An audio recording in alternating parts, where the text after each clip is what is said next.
Good afternoon, ma'am. So, this is my report, part of my report. So, integrating 21st century skills in teaching learning process. So, kini integrating 21st century skills in teaching learning process na siya lima ka kuan ka balisin. Siya lima ka kuan like kining 21st century standards, assessment of century skills, then 21st century curriculum and instruction, then the 21st century professional development, then the last is the 21st century learning environment. So mo ni siya kining last, the 21st century learning environment. So first is 21st century standards. 21st century skills prepared educational standards for the next generation in order to present an appropriate strategy to apply them. So, kining kuan century standards is siya lima ka kuan kini. Ang una is focused on 21st century skills, content, knowledge, and expertise. Then, ang ikaduha ni is build understanding across and among core subjects as well as 21st century interdisciplinary themes. Then, ikatulo ni is emphasize deep understanding rather than shallow knowledge. Then, ikapat is engage students with the real-world data, tools, and experts they will be encounter in college, on the job, and in life. Students learn best when actively engaged in solving meaningful problems. Then, ang last is allow for multiple measures of mastery. So, motto siya ang kuan sa 21st century standards. Then, ang ikadua is assessment of 21st century skills. So, the 21st century skills assessment use psychometrically validated blend of interactive performance based questions that allows the students to authentically perform complex tasks in simulated applications and multiple choice and knowledge based questions. So kining assessment of 21st century skills, so napod gyapon ni siya lima ka kuan kay bali. So ang una is supports a balance of assessments including high quality standardized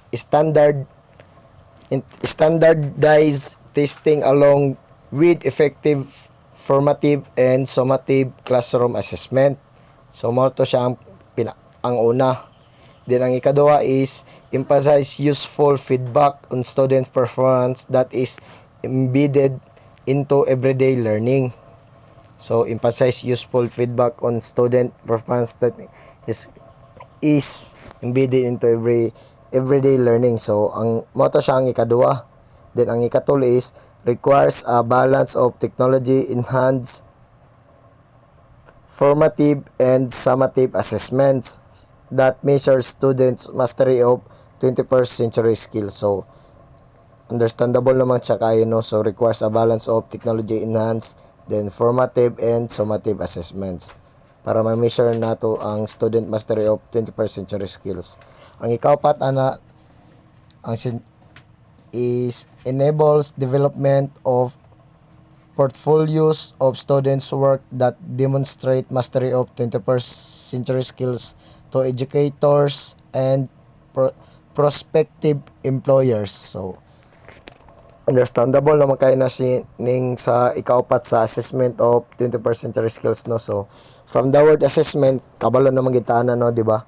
So ang ika lima is enables a balanced portfolio of measures to assess the educational system's effectiveness in reaching high levels of students' competency in 21st century skills. So or kaning AACTE 2010. So klaro naman kayo ning assessment of 21st century skills, no? So understandable naman kayo siya. Then Dira na punta sa 21st century curriculum and instruction. So, 21st century curriculum teaches instruction. So, teaches students how to navigate their own decision making process by considering ethical factors such as respect, fairness, equality, and kindness. So, students explore how seemingly small decisions they make each they have for reaching effects on others. So, kini pong diri sa 21st century curriculum and instruction. So, napo ni siya upat ka ano. So, ang una ni is teaches 21st century skills discretely in the context of core subjects and 21st century interdisciplinary themes. So,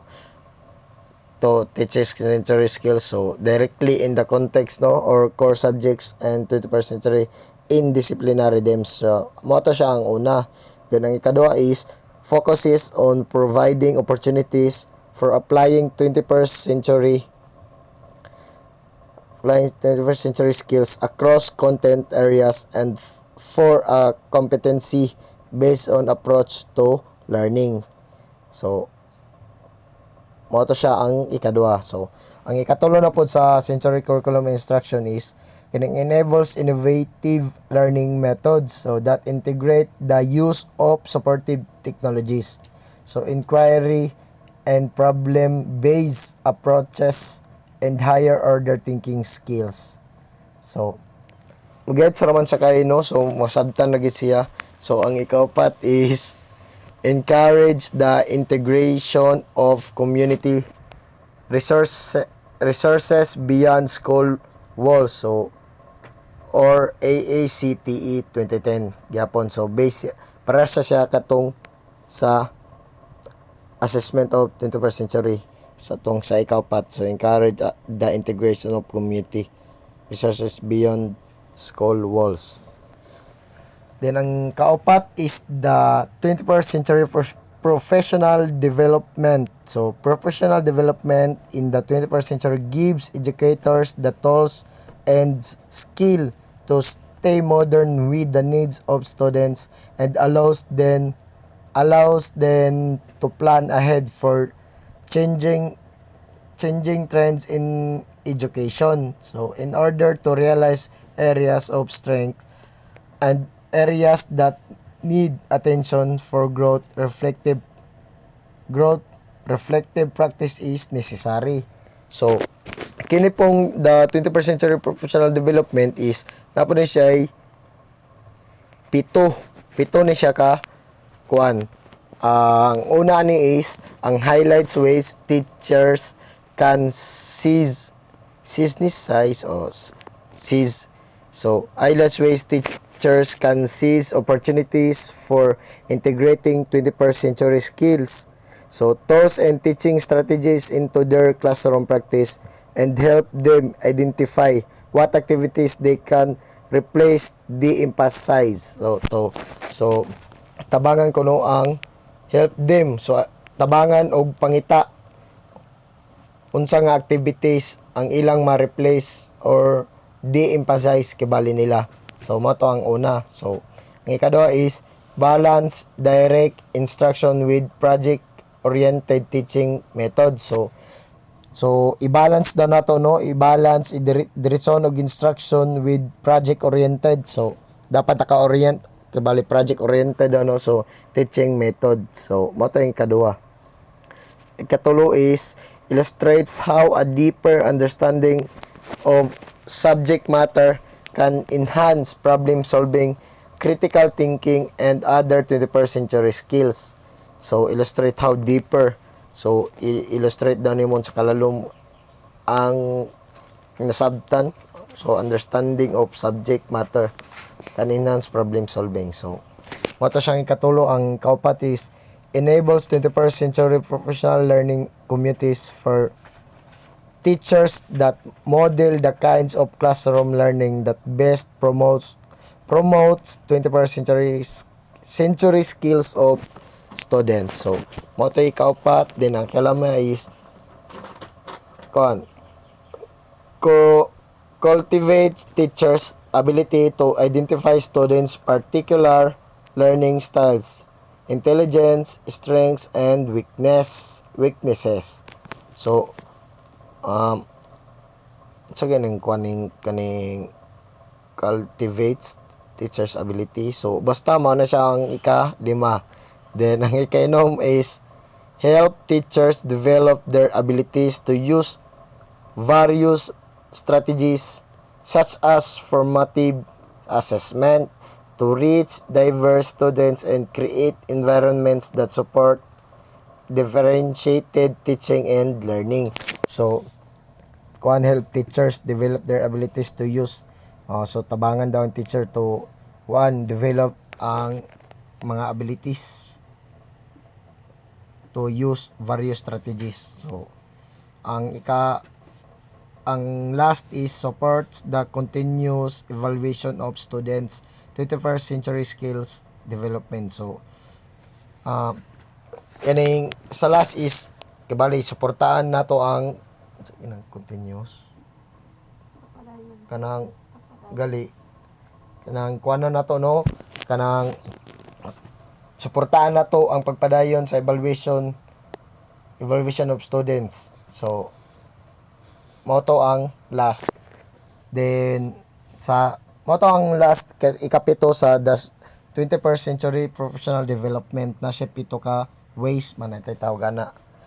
Then the last is the 21st century learning environments. So 21st century learning environments are well equipped with computer hardware, software, electronic, whiteboards, and rich digital and online curricular resources.